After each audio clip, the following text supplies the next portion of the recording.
Masastina mba hiakatra ity.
Angatana mba ka toerana amizay a.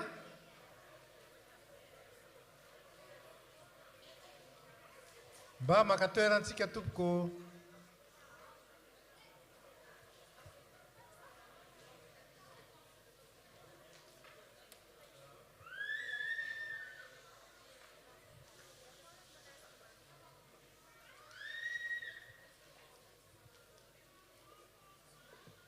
Faly miarabatsika rehetra mahatratra ity fotoana ity. Ny firaisan'ny sampana, zany hoe ireo sampana valo eto amin'ny fiangonana, no mankalaza ny noely amin'ity takariva ity. Fatatsika fa ny noely na ny krismasy dia ny namangin'Andriamanitra izao tontolo izao. Zany hoe tonga ny vahiny teto amin'izao tontolo izao Andriamanitra. Ary ny kendren'Andriamanitra dia ny isam-pirenena, ny isam-paritra, ny isan'olona. Ary dia ho amin'izany fanahy zany no antsika manao izao fankalazana izao. Araka izany na dia isika zany nandray ny tompo tao am-pontsika, dia tokony isaorantsika Andriamanitra tamin'ny namanginy koa ireo hafa noho isika. Namanginy koa na ireo izay tsy nandray azy aza. Ary dia izay no anasanantsika mba hifantoka tsara zany amin'izao.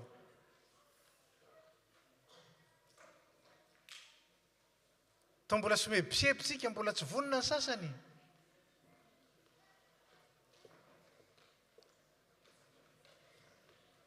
Ndao ary hitsangana isika hivavaka.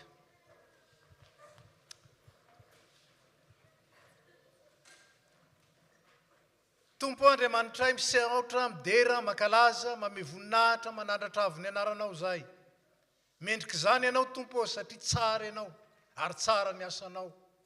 Tsara ny fikasanao tamin'ny naniranao ny zanakao Jesosy Kristy tonga teto amin'izao tontolo izao.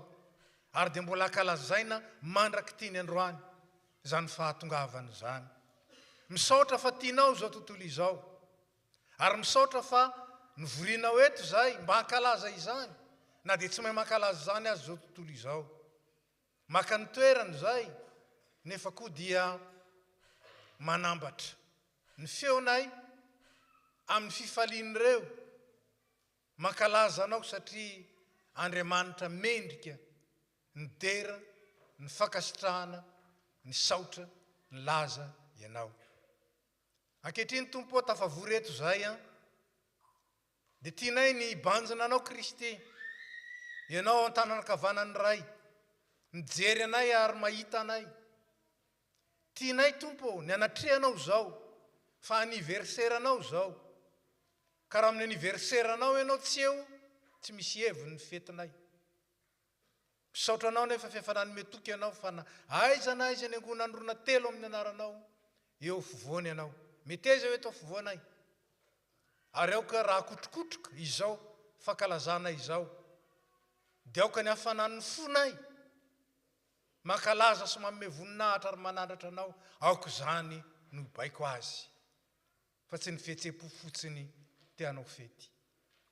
Dia mbola misaotra anao zay ny zavatra rehetra natao nanomboka tamin'ny tolakandro teo. Ankinina feno aminao Tompo, ampitoero aminay ny fifalianao dia ho tanteraka ny fifaliana rehetra. Ary zao fankalazana izao ho anitra kasitrahana eo anatrehanao. Ka izay hitombo amin'ny firaisana sy ny fitiavana anao, ary ianao kosa hisandratra amin'ny ambony indrindra, amin'ny avo indrindra, mba hanakoako ny lazanao ilay Andriamanitra tianay ary tianay hatramin'ny farany. Angatana amin'ny anaratsoan'i Jesosy zany, dia ilay ankalazanay ankehitriny ny fahatongavany. Dia derainay ianao ray, zanaka fanahy masina. Amen. Mazo mipetraka tsika mangataka ny tiana sy Clémence mba hiakatra ity. Tsara ihany zany ny manolotra anareo an'izy mirahavavy. Izy mirahavavy ireo no dekônin'ny firaisan'ny sampana. Ary araka izany dia izy mirahavavy nanolotra antsika an'ity takariva ity, ity takariva ampankalazana ity, ary izao no angatahana amintsika. Rehefa mitehaka tsika tsy le bravo an'le eto fotsiny, fa ataovy bravo le manatrika antsika le fety antsika ny aniverserany androany. Ataovy bravo mafy be. Ka anomboantsika azy, ataovy bravo Jesosy.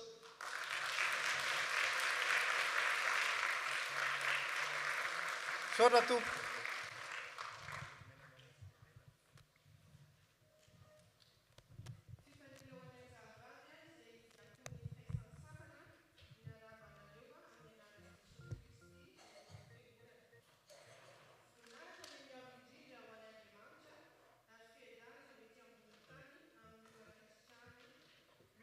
faharoa andin'ny faefatra amby folo.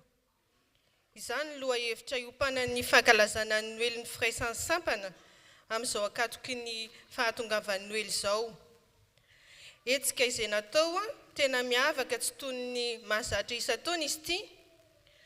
Izao no atao dia mba hisian'ny firaisan-kinan'ny sampana mitory ny fifankatiavana sy ny fifandraisana amin'Andriamanitra amin'ny alalan'ny asa fanompoana sy ny fitoriana ny filazantsara manoloana ny ady sy ny herisetra izay rabomba maneran-tany. Isika izao no fitaovana entin'Andriamanitra mampanjaka ny fifankatiavana sy ny fiadanana, dia manolotra fisaorana feno anareo sampana valo izay nitotona fotsy nandrona masaka izao fotoam-pankalazana Noely izao. Dia mijery finaritra tompoko dia voninahitra ny eo an'Andriamanitra irery ihany dia omeko kontina ny fitenenana momba ny fanolorana ny programantsika amin'ity takarivam-pikorana ity. Misaotra tompoko.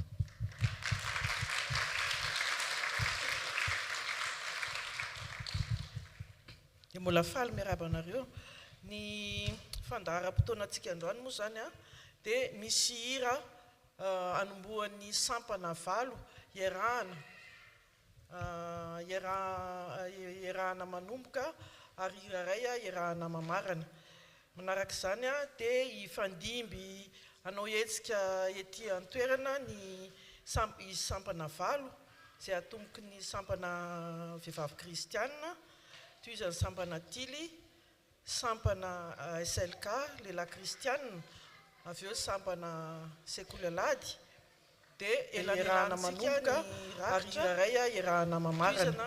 Manaraka izany dia hifandimby anao hetsika ety an-toerana ny sampana valo izay atomboky ny sampana vehivavy kristianina, toy izany sampana tily, sampana SLK lehilahy kristianina, avy eo sampana sekulalady, dia elanirana manomboka ary hira iray iarahana mamarana. Manaraka izany dia hifandimby anao hetsika ety an-toerana ny sampana valo izay atomboky ny sampana vehivavy kristianina, toy izany sampana tily, sampana SLK lehilahy kristianina, avy eo sampana sekulalady, dia elanirana manomboka ary hira iray iarahana mamarana. Manaraka izany dia hifandimby anao hetsika ety an-toerana ny sampana valo izay atomboky ny sampana vehivavy kristianina, toy izany sampana tily. Firaisan'ny sampana zany mba hiakatra ety tompoko. Anao hira anankiray.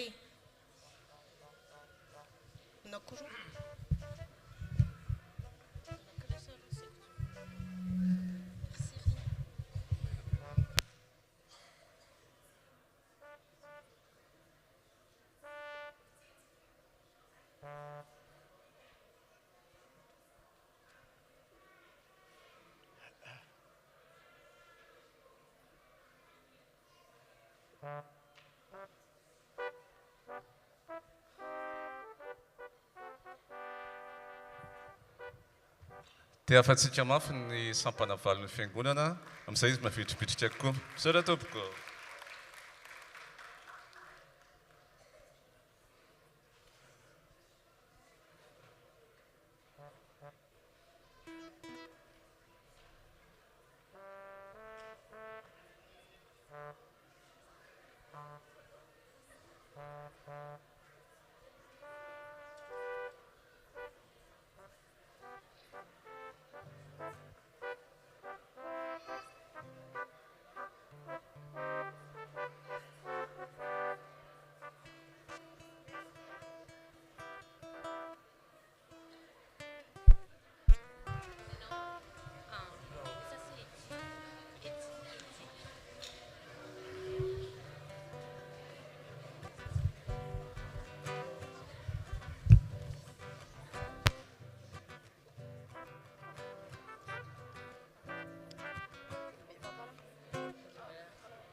Ity ity a dia niforoniny ny mpamorikira izay fantatsika loatra ibesa ary niforonina efa ho 50 taona lasa izay tsy niova izao tontolo izao a 50 taona lasa sy ankehitriny amin'ny fiteny moa zany dia mbola d'actualité ny zavatra izay lazainy ary dia ilay famangin'Andriamanitra amin'ny andro Noely dia mbola ilaina izao tontolo izao ary sika ny tokony hampanakoako zany reto ny sampana valo atao amin'ny fiangonana anokatra izao a dia isika rehetra miombona amin'izany hira izany avokoa iriko ianao ry Noely.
Kan efa maro no beare ny voliafa atafiatra ny afanye otonitona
Tsika hanao animation kely vetivety.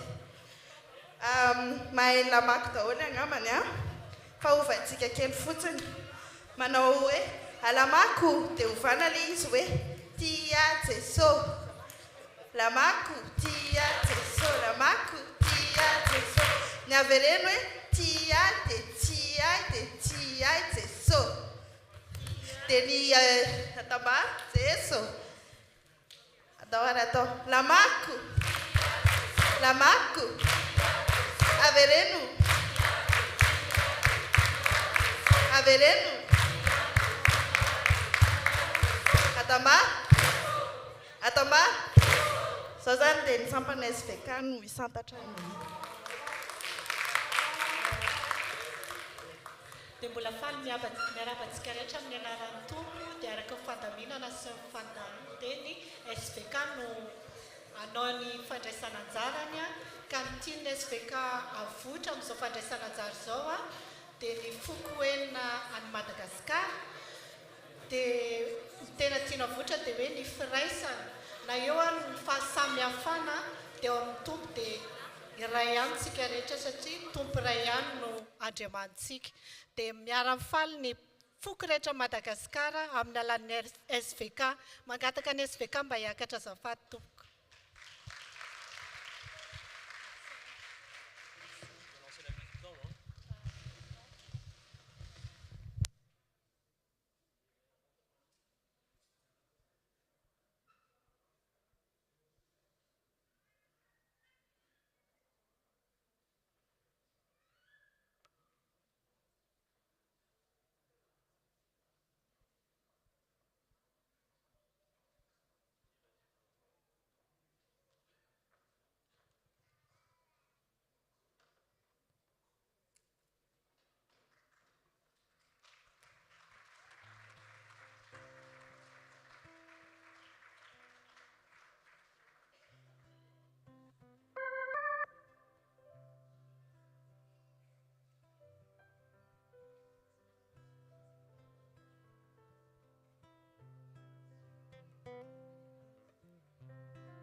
aviarinina ifalisiubi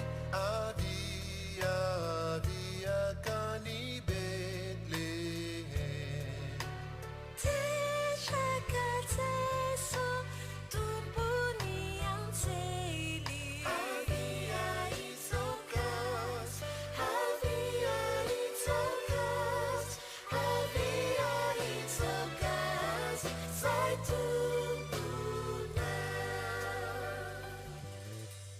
Tumpuni tumpu Anjamanisha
dia takariva ny noely sampanty dia iseho anankiray asehoanainareo tantaran-dampihazo ilay izy dia finikan'ilay histoire dia hoe Jesosy Kristy tonga eto ambony tany hamonjy antsika dia mitondra fiadanana ho antsika dia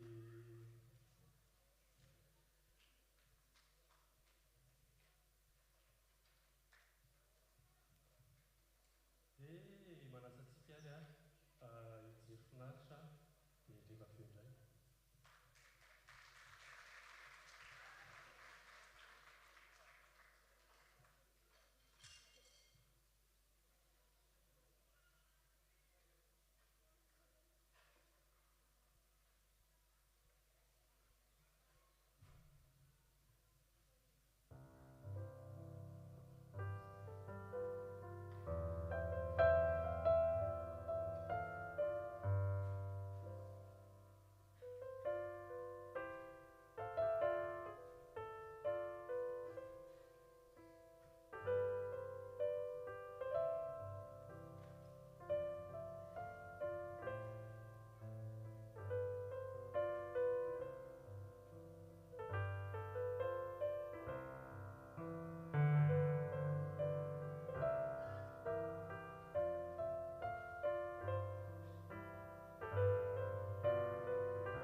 Moïse, le leader des peuples israélites, est mort avant l'entrée dans la terre promise.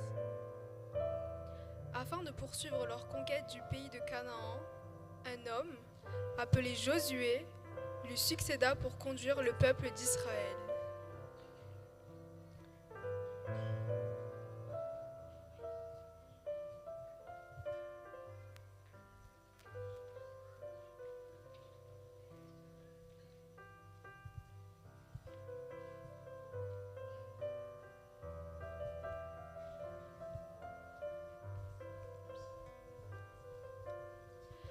Josué envoya 2 espions jusqu'à Jéricho pour reconnaissance de la terre promise, comme au temps de Moïse.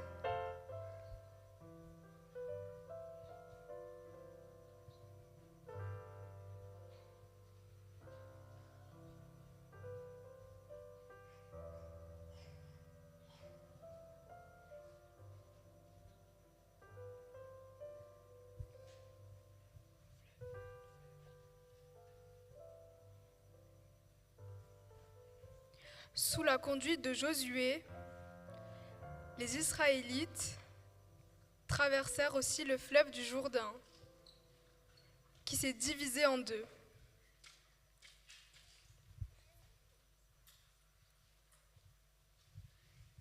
La bataille continua à la conquête de Jéricho, une ville protégée par une muraille et des soldats cananéens. Devant les Israélites, Jéricho est fermé. Personne ne sortait et personne n'entrait. L'Éternel dit à Josué, « Vois, je livre entre tes mains Jéricho, son roi et ses vaillants soldats. Vous tous, les hommes de guerre, faites une fois le tour de la ville. Tu feras ainsi pendant 6 jours.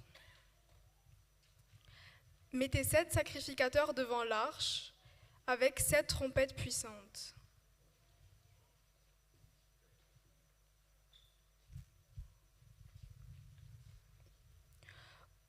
Au 7e jour, vous ferez 7 fois le tour de la ville, et les sacrificateurs sonneront les trompettes. Quand ils sonneront les trompettes, et quand vous entendrez le son, tous les peuples pousseront de grands cris.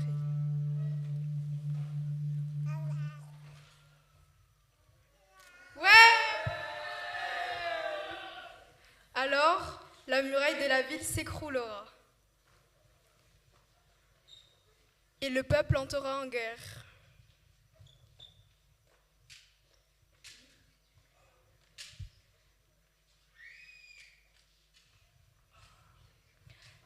Cette guerre a été pacifique. voulant montrer la fidélité de Dieu envers son peuple. Dieu a demandé au peuple d'Israël de lui faire confiance et il leur a délivré.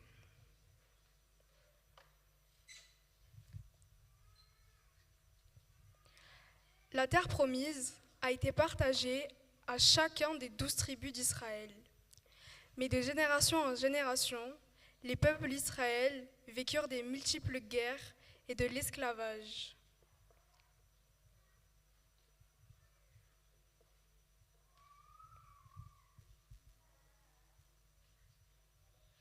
Dieu a tant aimé le monde qu'il a donné son Fils unique pour que quiconque croit en lui ne périsse point, mais ait la vie éternelle. Il envoya alors l'ange Gabriel pour annoncer à Marie qu'elle a été choisie pour enfanter ce futur sauveur, qu'elle appellera Jésus.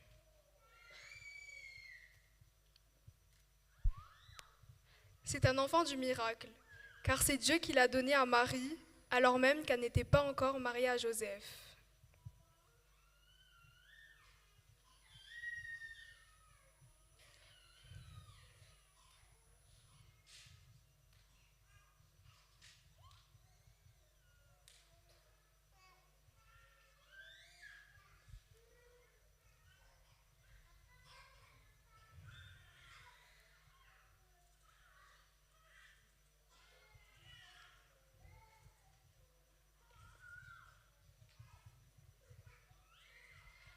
Marie et Joseph se rendent à Bethléem, la ville d'où ils viennent, pour se faire enregistrer. Mais les auberges étant pleines, ils n'avaient plus d'endroit où dormir. Un homme prit pitié d'eux et leur offrit une couchage dans une étable.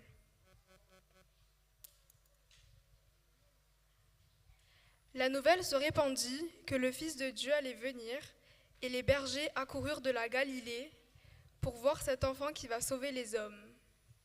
Ce sauveur, ce roi des rois, est né humblement dans cette étable, entouré d'animaux et de bergers, ainsi que des rois mages qui sont venus lui apporter des présents.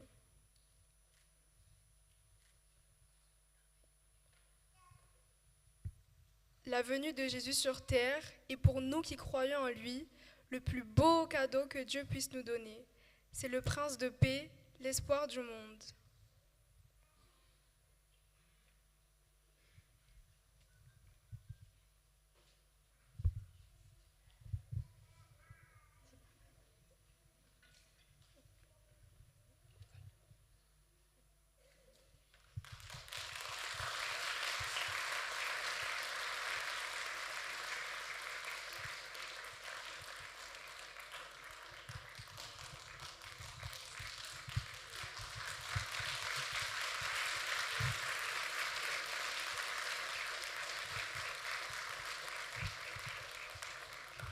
Ie, dia zay no nentina ny misampana tily an'izany hoe no hery fiadanan'izany. Dia ho fian'izay dia manasa anareo rehetrarehetra hitsangana fa isy ho animation kely ataontsika rehetra dia manasa antsika ary hitsangana.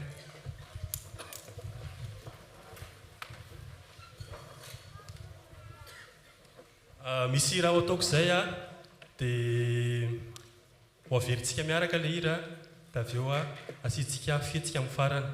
Dia ohatr'izao ilay hira hoe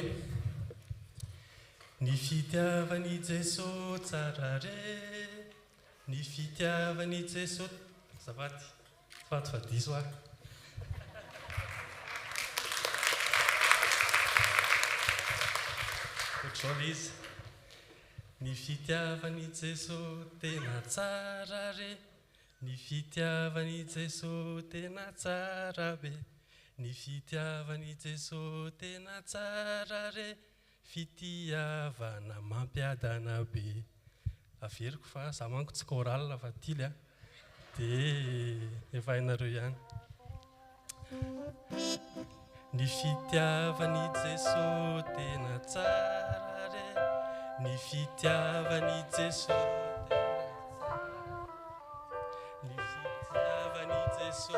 tena tsara be, fitiavana mampiadana be.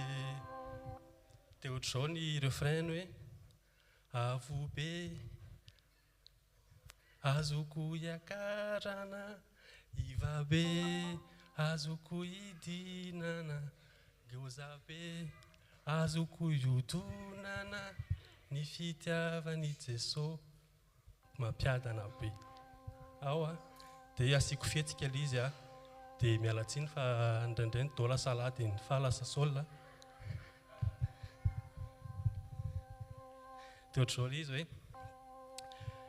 ny fitiavany Jesosy tena tsara re ny fitiavany Jesosy tena tsara be ny fitiavany Jesosy tena tsara be dia rehefa eo amin'ilay fitiavana mampiadana be a dia sakambiny eo a ilay eo akaikinao ao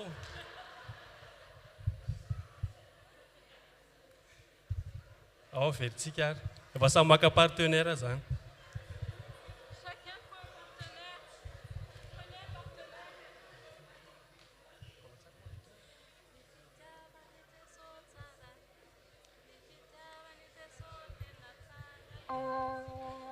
ao averitsika ary ny isa roa telo ny fitiavany Jesosy tena tsara re fitiavany Jesosy tena tsara fitiavany Jesosy tena tsara fitiavany avobe azoko iakarana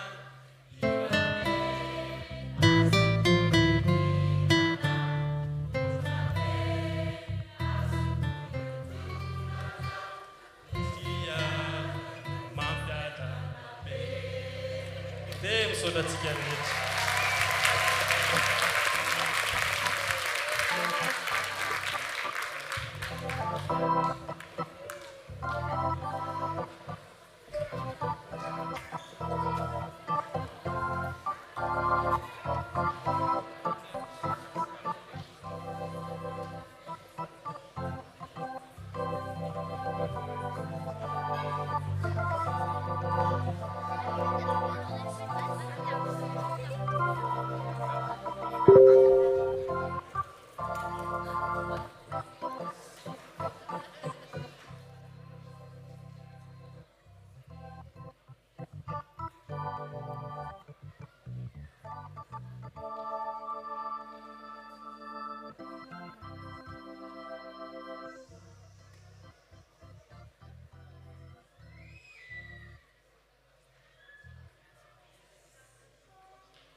sampana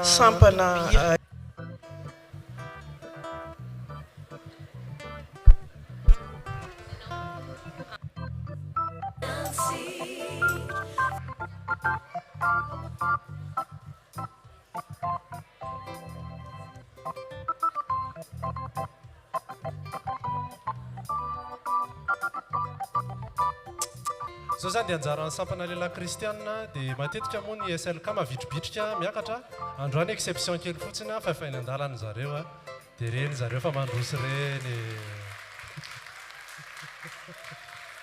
reo a ekipa ray manontolo mihitsy zareo miaraka dia ekipa ao amin'ny tompo a asa inona no sport ataony zareo androany a taritiny Dominika izay kapitaine d'équipe moa izy a ary tsy ela dia omentsika azy ny micro andraisan'ny fitenenana sy tarihany atsika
izy ty moa tompoko sy lasy tompoko fa ina no ambarako anareo eny fa za moa me foana rehefa miteny eny sauf rehefa iamasika ozy izy amin'ny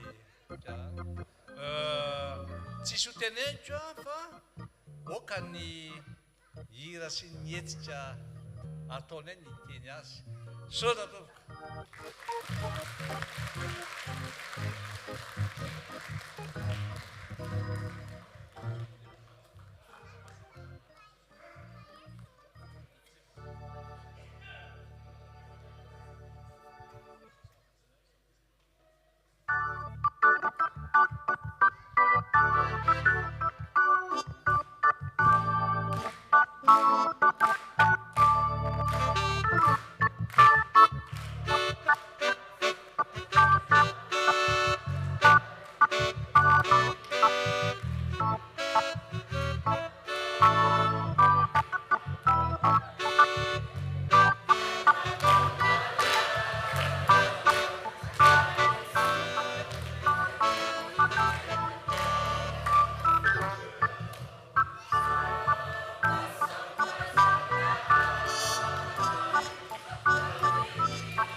Soratsika ny ekipan'ny SRK aza sika tsaina amin'izany ava hoe sport io no natao zareo teo fa ohatry akano fahitaka izy teo sa mety fidibia misy ny 15 de France dia misy ny 15 de Toulouse dia nataon'ny SRK zany zay dia sady miimproviser ihany dia miantso koa zany sambana sekolin'ny ten'Andriamanitra hiakatra ety dia hiakatra ety zareo efa eny andarany zareo zao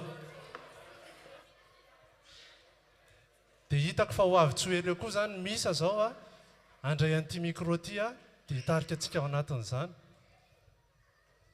sa ve diso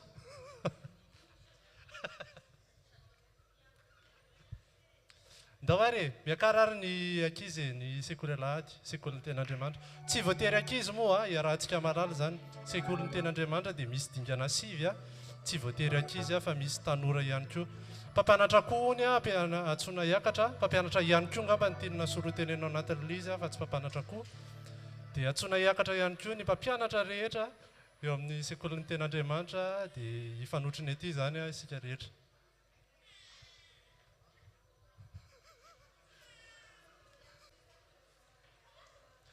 hitantsika amin'izao fa sekolin'ny ten'Andriamanitra fotsiny dia efa feno ny sehatra ry aloha dia tena mahafinaritra zany fa miroborobo ny sampany asa izy aminareo no meko an'ity micro ty andray fitenenana ohatra mitsoaka daholo mantsy izay mandalo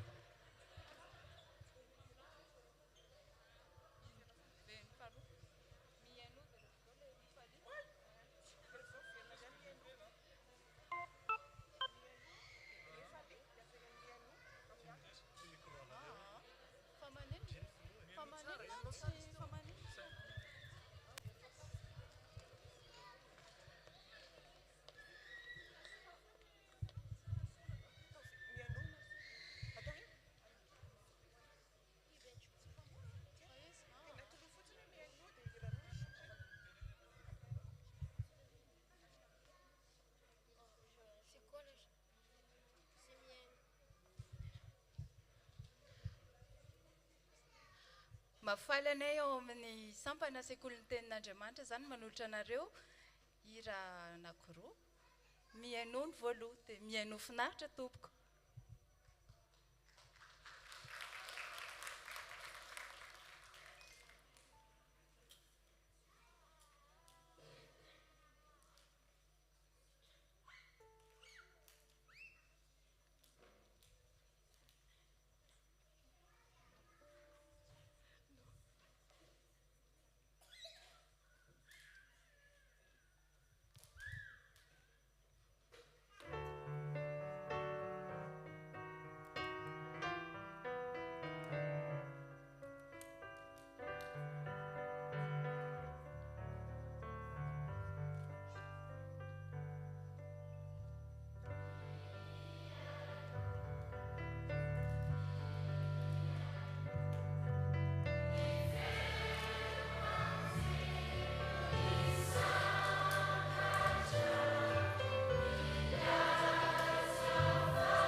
dia farifaly tokoatsika arak'izany hira nataon'ny sekoly tenin'Andriamanitra izay a. Dia ao anatin'ny fifaliana trano koa ny omanantsika amin'ny rakitra zay a, manome fifaliana moa sitrak'Andriamanitra. Dia tonga amin'ny fotoana ny rakitra tsika izao a, efa vonona ny diakonina izay hitsangana amin'ny fikarakarana ny rakitra. Dia miomana amin'izany tsika amin'ny firana ny hira izay efa voatondro.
Gloire à Dieu au plus haut des cieux et sur la terre, paix à ceux que Dieu aime.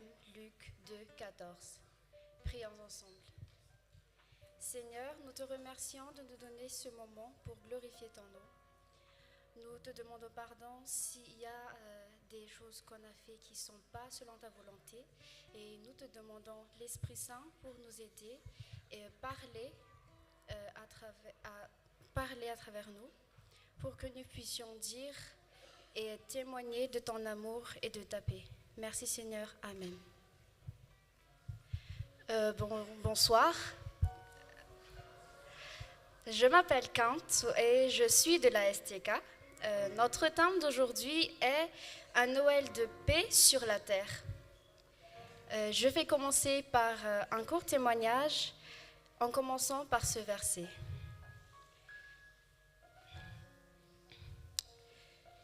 Quel verset? Ah oui, gloire à Dieu au plus haut des cieux et sur la terre, paix à ceux que Dieu aime. Luc 2,14. La paix est en Jésus. Mais comment? Dans ma vie, j'ai ressenti des frustrations le plus souvent quand ce que je veux n'est pas ce que Dieu veut pour moi. La plupart du temps, dans le choix de mes projets de vie, par exemple les études que je vais faire après le bac, le poste que je veux occuper plus tard, la vie que je veux mener et les plans que j'ai envie d'établir pour y arriver. Et à plusieurs fois, Dieu a remis en question mes choix. Mais tout ça, ce sont des pensées d'humains. En effet, l'Éternel dit, vos pensées ne sont pas mes pensées et mes voix ne sont pas vos voix. Alors, à ma confirmation, j'ai reçu ce verset qui, depuis, me guide et me permet d'accepter que le plan de Dieu est 1000 fois mieux que le mien. Ce verset dans Psaume 32, 8, qui dit « Je t'instruirai et te montrerai la voie que tu dois suivre. Je te conseillerai et j'aurai le regard sur toi. » D'accord, Jésus, je te suis. Et à partir de là, j'ai compris que les réussites sont par sa grâce et que les échecs, il les a permis pour nous édifier. Car comme on lit dans Ecclésiaste 3,11, il fait toutes choses belles au moment voulu. Il a même mis dans leur cœur la pensée de l'éternité, même si l'homme ne peut pas comprendre l'œuvre que Dieu accomplit du début à la fin. Il m'a alors appris à marcher avec lui, à ne pas se reposer sur mon intelligence ou ma force, à ne pas laisser les doutes ou les peurs prendre le dessus, même en marchant dans l'inconnu. Il m'a apporté cette paix que le monde ne pouvait pas m'apporter. Alors, je vous encourage à suivre Jésus dans la joie comme dans la tristesse. Je sais que Jésus sait ce que nous vivons, car il les a vécus. Les peurs, les doutes, les incertitudes, les frustrations, il les a vécus et il est toujours ressorti glorieux. Car Jésus est le chemin, la vérité et la vie. Gloire à Dieu au plus haut des cieux et sur la terre. Paix à ceux que Dieu aime. Amen.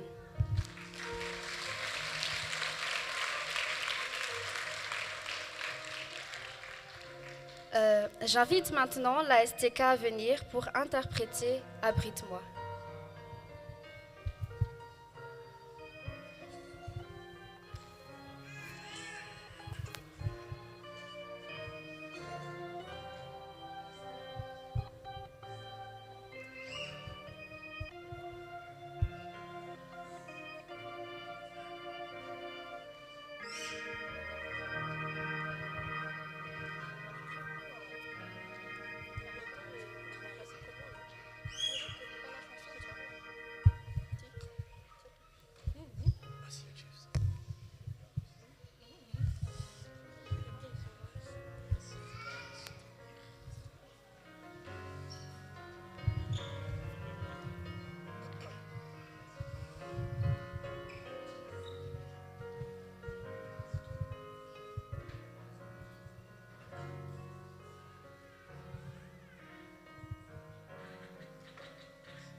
anatin'ny tehaka mafy dia mafy ny andrasantsika ny sampana fifazana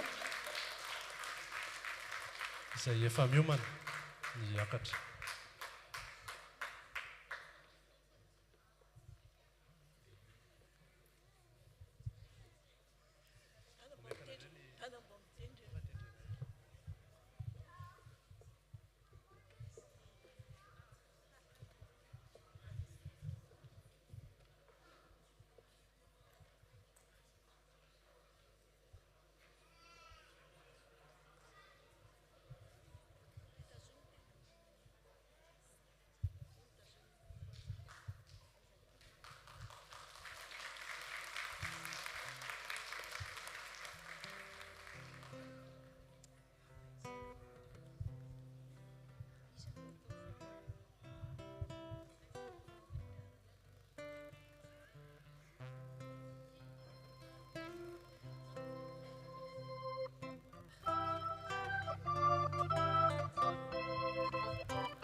Izany.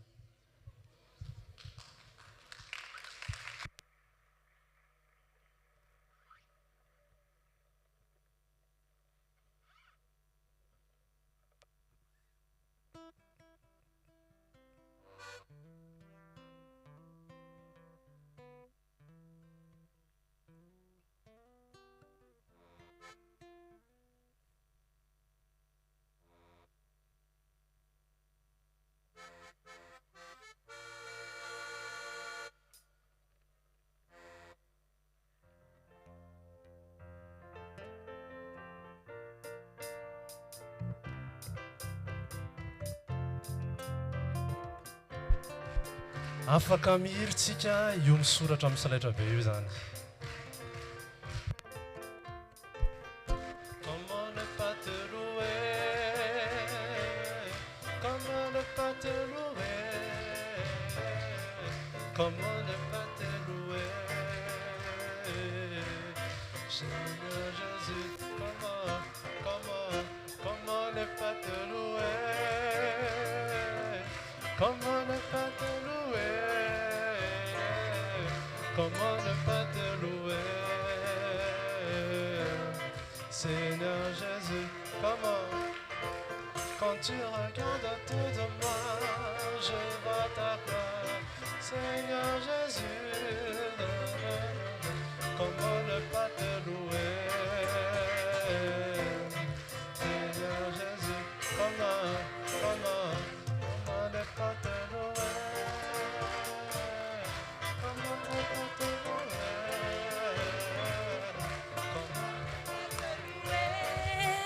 Eh, Seigneur Jésus, comment,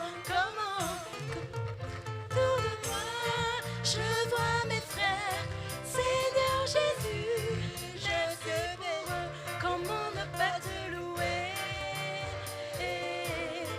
Seigneur, Et comment comment ne pas te louer,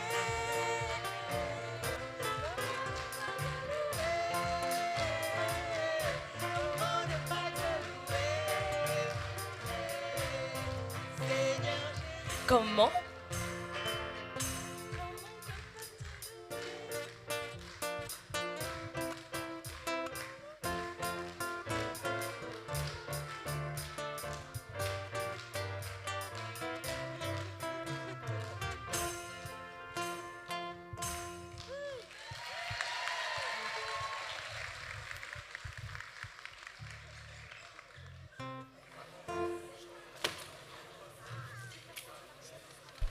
Iraina ny tompo a dia avy hatrany dia miakatra ny feon'ny mazava zany zao.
dia miakatra ty daholo zany ny sampana rehetra mamarana amin'ny iry anankiray fanomana sampana valo metsika teako mafy izy ireo.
Recevez la bénédiction de la part du Seigneur. Que la grâce de Jésus-Christ, que l'amour du Père, notre Dieu, et la communion avec le Saint-Esprit soient toujours avec vous, aujourd'hui et pour toujours. Amen. Dem Ravsik.